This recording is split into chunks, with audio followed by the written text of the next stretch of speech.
Hello guys, এই যে আমি আর অমৃত চলে এসেছি একটু ঘুরু করতে। বেতুয়াতে একটু কাজ ছিল, তাই এই যে বেতুয়া ব্রিজের ওপরে দাঁড়ালাম। খুব ভালো লাগলো আকাশটা, ব্রিজের ওপরে বহুত দিন বাদে একটু ঘুরতে বেরিয়েছি, তাই একটা মনে হলো একটা ভিডিও বানাই, তাই এই যে বানিয়ে ফেললাম। এই যে আমার পঙ্কিরাজ পিছনে আর এই যে অমৃত, আমরা দুই ভাই হয়ে গেলেই চলে যাব কাজটা।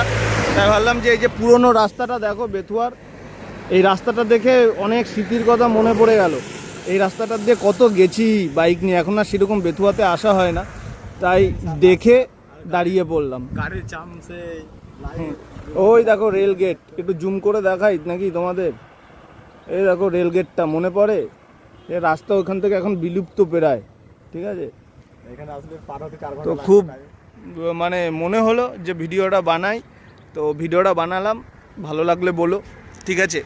আর যারা বেতুয়ার থেকে দেখছো তারা তো এখানে আসোই, আমরা তো ধুবুলিয়ার থেকে এসছি, তাই এখান থেকে একটা সময় বেতুয়াতে প্রচুর পরিমাণে আসতাম। এই রাস্তাটা দেখে মনে পড়ে গেল যে না, পুরনো স্মৃতির কথা, একটা ভিডিও বানাই, তো বানালাম। ভালো লাগলে লাইক কমেন্টস করো।